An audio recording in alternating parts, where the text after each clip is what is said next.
Lo que enseña el Nuevo Testamento, capítulo 4. Así que les invito ahí a mirar las hojas. La viene a ser la hoja número 11 de este capítulo 4. Y hasta ahora veníamos mirando todo lo que nos enseñaba el Antiguo Testamento. Ahora vamos a ver qué es lo que nos enseña el Nuevo Testamento. Y dentro de lo que nos enseña el Nuevo Testamento hay una persona que es clave en todo esto, ¿no? Es la más importante de todos, es Jesús. Por eso terminamos el capítulo 3 mirando ese versículo de 1 Corintios que dice: porque así también como en Adán todos mueren, también en Cristo serán vivificados. Y el Nuevo Testamento registra la historia de Cristo, aquel que vendría a salvarnos de nuestros pecados. Allí desde los comienzos de Mateo podemos ya empezar a ver, a estudiar quién es Jesús, ¿no? El Hijo de Dios. Y podemos ver allí en el primer punto, punto A, que 2000 años atrás apareció un hombre en el escenario de la historia. Él nació en el mundo, creció hasta la vida adulta, exactamente como cualquier otra persona, pero este hombre era diferente a cualquier otro. Él no fue un hombre común. ¿Por qué? ¿Por qué no fue un hombre común? ¿Se acuerdan? Leyendo allí en Mateo, si quieren vamos a mirarlo. Lucas también podemos ver, Lucas capítulo 1, está en Lucas y en Mateo, en los dos evangelios. Lucas capítulo 1, versículo 26 nos dice, para aquellos que quizás no lo han visto, algunos ya lo deben haber leído, otros quizás no. Lo que nos escuchan también a través de la internet, Lucas capítulo 1, versículo 26, le invitamos a mirarlo también. Ahí tenemos el anuncio del nacimiento de Cristo, ¿no? A María. El ángel se le apareció a María. Versículo 26, al sexto mes el ángel Gabriel fue enviado por Dios a una ciudad de Galilea llamada Nazaret. Versículo 27, a una virgen desposada con un varón que se llamaba José, de la casa de David, y el nombre de la virgen era María. Y entrando el ángel en donde ella estaba, dijo: salve, muy favorecida, y el Señor contigo, bendita tú eres entre las mujeres. Mas ella, cuando le vio, se turbó por sus palabras y pensaba: ¿qué salutación sería esta? Entonces el ángel le dijo: María, no temas. ¿Cuántas Marías hay, no, en este tiempo? Y esta palabra sigue vigente hoy. María, no temas, porque has hallado gracia delante de Dios. Y dice también el versículo 31, ahora concebirás en tu vientre y darás a luz un hijo y llamarás su nombre Jesús. Si ustedes miran la concordancia de la Biblia, abajo tiene un versículo, nos lleva esto a Isaías 7:14. El profeta Isaías, unos 700 años antes del nacimiento de Cristo, ya había profetizado también de la venida del Salvador. Si ustedes miran en Isaías 7:14, anótenlo allí en la página, después lo leen en su casa, márquelo también. Esta es una palabra profética de Isaías. Isaías 9, capítulo 9. Capítulo 9 de Isaías y versículo 6. Porque un niño nos es nacido, hijo nos es dado, y el principado sobre su hombro. Y se llamará su nombre admirable consejero, Dios fuerte, Padre eterno, príncipe de paz. Ahí tenemos, ¿no? Isaías, unos 700 años más o menos antes de la venida, del nacimiento de Jesús, ya lo había profetizado. Y hay otro profeta también que tuvo una visión, que fue Daniel. El profeta Daniel, ahí sí, es capítulo 7, estaba equivocado con los profetas, capítulo 7 de Daniel. Ahí también nos muestra una visión que tuvo el profeta Daniel del reino que iba a venir, ¿no? Ese reino eterno donde Cristo iba a ser el principal en esta visión. Dice Daniel capítulo 7, anótenlo también porque esto no está dentro del estudio, versículo 13. Miré yo en la visión de la noche y he aquí con las nubes del cielo venía uno como un hijo de hombre, que vino hasta el anciano de días y le hicieron acercarse delante de él. Y le fue dado, dice, dominio, gloria y reino para que todos los pueblos, naciones y lenguas le sirvieran. Su dominio es dominio eterno que nunca pasará y su reino uno que nunca será destruido. Fíjese qué importancia, ¿no? Cómo Dios usó también a estos profetas para anunciar la venida de Jesús con palabra profética, con visión. Y hay otras escrituras más también que tenemos dentro del Antiguo Testamento. Capítulo 7, versículo 13. Y esto es lo que nos dice el estudio entonces de este personaje, ¿no? El más importante en toda la historia, que apareció 2000 años atrás, más o menos 2014 años en la era que estamos. Él nació en el mundo, creció, dice, hasta la vida adulta exactamente como cualquier otra persona. Pero había una diferencia que la tenemos que saber también. Por eso ahí Lucas nos dice, y una virgen concibió del Espíritu Santo y lo trajo al mundo. Era Dios hecho hombre quien vino a la tierra en apariencia humana. Este fue el Hijo de Dios. Para poder tener un hijo, tiene que haber alguien que concibe y otro que engendra, ¿no? Acá podemos ver que nos dice la Virgen concibió del Espíritu Santo. ¿Pero por quién fue engendrado?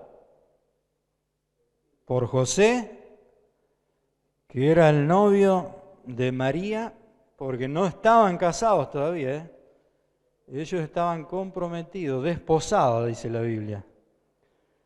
Entonces ahí Josué tuvo un problema tremendo. ¿Se dan para esos tiempos enterarte que vos estás de novio y que tu mujer aparezca embarazada?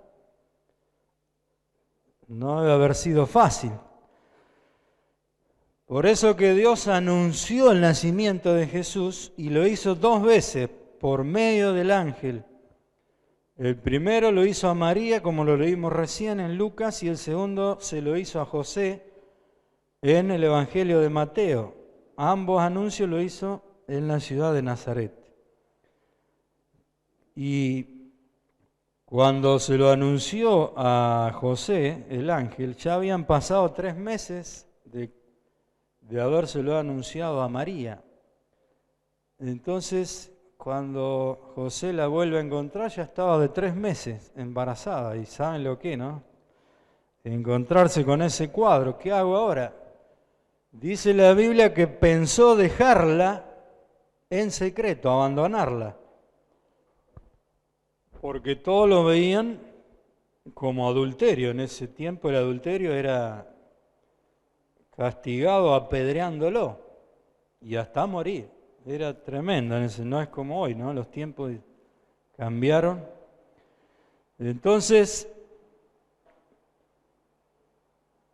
allí María, confundida también, porque no sabía qué hacer, se le apareció el ángel y le dijo, bueno, que había, ahí lo leímos, ¿no? He hallado gracia.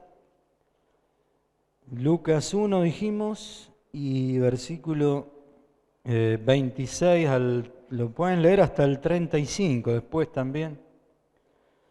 El ángel le dijo, versículo 35, el Espíritu Santo vendrá sobre ti y el poder del Altísimo te cubrirá con su sombra, por lo cual también el santo ser que nacerá será llamado Hijo de Dios. Ahí vemos cómo el ángel le confirma, ¿no?, a María que iba a tener un hijo y que iba a ser engendrado por el Espíritu Santo. Así que tenemos que entender esta parte, ¿no? Porque hay a veces que hay confusión, y más cuando nos toque hablar con otros, tenemos que saber qué decirles. Pero mirá que a mí me va a hacer creer que María tuvo un hijo y no tuvo relaciones con José. Es lo primero que dicen, ¿no? ¿No les ha pasado? Bueno, acá tenemos escritura para mostrarle, para decirle, porque siempre recuerde que Dios respalda su palabra, no las nuestras. Por eso es importante saber lo que decimos, estudiarlo. Concebido por el Espíritu Santo. Quiere decir que Dios hizo un milagro sobre esta madre, sobre María, que era virgen. Virgen quiere decir que no había conocido ningún varón todavía, no habían tenido relaciones. Y Jesús fue concebido por una madre humana, pero no engendrado por un padre humano, sino por el Espíritu Santo. Quiere decir que Dios era el Padre de Jesús. Eso nos marca estos versículos que estamos leyendo, ¿no? No engendrado por un padre humano, sino, como dice la Escritura, ¿no?, por el Espíritu Santo, vendrá sobre ti. Y esto nos muestra también que Jesús tenía dos naturalezas, una humana y una divina, como hijo de Dios y como hijo del hombre, como le fue mostrado a Daniel, ¿no?, el profeta. Y eso da a entender que no era un hombre común, como dice la primera parte del estudio. No era un hombre cualquiera. Por eso leíamos en el otro capítulo, en el 3, Jesús fue tentado en todo, pero sin pecado. ¿Por qué? No había pecado en él porque no fue engendrado por hombre, sino por el Espíritu Santo. Y eso marca la diferencia, ¿no?, en lo que fue Jesucristo. Vemos todo lo que Él hizo, su ministerio. Dice el Evangelio de Juan, capítulo 1, ahí nomás lo tenemos, si quiere leerlo también lo miramos, está dentro del estudio, Juan 1:1. En el principio, dice, era el Verbo. ¿Quién era el Verbo? Jesús. En el principio era el Verbo y el Verbo era con Dios. Y el Verbo era Dios. Este era en el principio con Dios. Versículo 3. Todas las cosas por Él fueron hechas y sin Él nada de lo que ha sido hecho fue hecho. En Él estaba la vida y la vida era la luz de los hombres. La luz en las tinieblas resplandece y las tinieblas no prevalecieron contra ella. Acá lo tenemos, ¿no? Nos marca de dónde comienza Jesús. Era el Verbo, dice. El Verbo era con Dios y el Verbo era Dios. Por eso habíamos hablado de la Trinidad también, ¿no? Dios Padre, Dios Hijo y Dios Espíritu Santo. Y Jesús vino al mundo con un propósito especial. ¿Qué era ese propósito? ¿Se acuerdan que vimos el capítulo 3? Dios no nos abandonó a pesar de la desobediencia, del pecado. Y por eso Jesús vino para rescatar a la humanidad de ese poder de Satanás. Lucas 19:10 dice, porque el Hijo del Hombre vino a buscar y salvar lo que se había perdido. También tenemos una escritura en Colosenses 1:13, muy interesante también, si quiere verla. Están en los estudios Lucas 19:10 y también Colosenses 1:13. Acá hay algo tremendo, ¿no? Que nosotros también lo podemos usar cuando vengan los ataques, mentiras del diablo a nuestra fe. Colosenses capítulo 1, versículo 13 dice, el cual nos ha librado de la potestad de las tinieblas y trasladado al reino de su amado Hijo. 14, en quien tenemos redención por su sangre, el perdón de pecados. Y ahí lo declara otra vez el apóstol Pablo, ¿no? Él es la imagen del Dios invisible, el primogénito de toda la creación. Ahí tenemos otra vez cómo nos muestra la importancia, ¿no?, que Jesús tuvo en ese tiempo al nacer de la Virgen María, ¿no?, en su vientre allí. Y todo lo que fue después su ministerio, para lo que Él vino, para dar su vida en rescate también por la de nosotros, también para destruir las obras de Satanás en nuestras vidas. Hay un versículo clave que usted lo tiene que tener marcado también, 1 Juan 3:8. Tenemos que tener armas cuando vengan ataques del enemigo, mentiras. ¿Y qué le vamos a decir? Vamos a mostrarle la Escritura, como hoy también escuchamos en la predicación, ¿no? 1 Juan 3:8. ¿Para qué apareció el Hijo de Dios? Para deshacer las obras del diablo.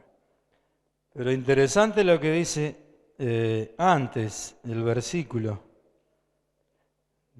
Allí 1 Juan 3:8. El que practica el pecado, ¿de quién es? Del diablo. Porque el diablo peca desde el principio. ¿Se acuerda que vimos todo el trasfondo de Lucifer, cómo fue creado, cómo se rebeló, cómo lo expulsó Dios? Y dice que el que practica el pecado es un seguidor de él. Por eso Jesucristo dice, para esto apareció el Hijo de Dios, para deshacer las obras del diablo. 1 Juan 3:8, también Jesús vino para darnos vida eterna. Si leemos Juan 10:10, un versículo muy conocido, lo hemos leído y declarado. Jesús vino para que tengamos vida y vida en abundancia también. Recuerde también este versículo, vino para darnos un nuevo nacimiento dentro de la familia de Dios también.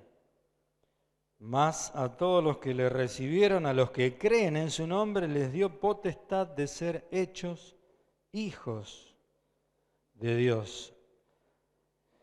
Esto lo puede ver también, allí está el versículo marcado, léanlo después para contestar también el cuestionario, lo pueden tener. Jesús también vino al mundo para restaurar nuestra comunión, amistad con Dios el Padre Creador. Vino también para mostrarnos cómo es Dios. Él nos mostró ese amor de Dios. Romanos 5 nos dice algo importante ahí, Romanos 5:8. También Primera de Juan, también ya que estamos ahí en Primera de Juan, lo leemos. Primera de Juan 4. Primera de Juan 4:9. Son todas escrituras que nos van a servir después para también estar contestando las respuestas que tenemos después al final. Primera de Juan 4, 9 dice, en esto se mostró el amor de Dios para con nosotros, en que Dios envió a su Hijo unigénito al mundo para que vivamos por Él. Y en esto consiste el amor, no en que nosotros hayamos amado a Dios, sino que Él nos amó a nosotros y, dice nosotros, y envió a su Hijo en propiciación por nuestros pecados. Esta palabra propiciación, que se relaciona con misericordioso también, es donde la palabra describe a Jesús como apaciguando, ¿no?, todas las cosas a través de su muerte, y también apaciguando la ira de Dios por razón del pecado, de la desobediencia del hombre, ¿no?, del ser humano. Por eso cuánto amor, cuánta misericordia de Dios. Dice que Él nos amó primero, no que nosotros lo hayamos buscado, lo hayamos amado. Dice, Él nos amó a nosotros y envió a su Hijo en propiciación para nuestros pecados. Él nos mostró el poder de Dios también. Vemos todo su ministerio después de los 30 años, cómo Él sanaba a los enfermos, a los ciegos, los cojos, lunáticos, paralíticos, endemoniados, echaba fuera a los espíritus del mal, hizo milagros, resucitó a varios muertos, nos mencionan los evangelios, dentro de ellos su amigo Lázaro, que hacía 4 días que estaba muerto, y él fue y dio la orden allí, la autoridad de que saliera de la tumba, y salió. Podemos ver, ¿no?, ese poder, esa autoridad de Jesucristo allí para sanar, para echar fuera demonios, para hacer milagros, para resucitar muertos. Y también Jesús compartió nuestros sufrimientos también en su vida. Durante su vida en la tierra experimentó distintos sufrimientos, ¿no? Lo podemos ver a través de los evangelios. Después, cuando llega la parte de la crucifixión, mucho más todavía. Todo lo que él tuvo que soportar allí por cada uno de nosotros. Él podía salvarse a sí mismo, pero no lo hizo, ya que era a través de su muerte sobre la cruz que Dios iba a salvar al mundo, traer la salvación. Es por eso que murió Jesucristo, por nosotros. Pero no quedó ahí, después vemos que Dios lo levantó de los muertos también por nosotros. Efesios 2, capítulo 2 de Efesios, dice: pero Dios, que es rico en misericordia por su gran amor con que nos amó, aún estando nosotros muertos en pecado, nos dio vida juntamente con Cristo. Y también Jesús abre la puerta de los cielos para nosotros. Por eso hoy tenemos una libertad, ¿no?, para entrar a través de Él. Y aún después de la misma muerte hay un lugar allí junto a Él. Si seguimos fieles, seguimos bajo obediencia, ¿no?, y teniéndolo como Señor y Salvador de nuestras vidas.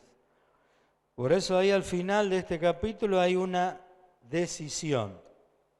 Después usted léala en su casa, medítela, tranquilo, y pídale al Espíritu Santo que le muestre a través de todo este capítulo realmente todo lo que Cristo hizo por nosotros, ya desde el nacimiento hasta su muerte, ¿no?, y después resurrección también, como podemos ver. Todo lo tenemos allí en los 4 primeros evangelios. Así que hasta acá vemos hoy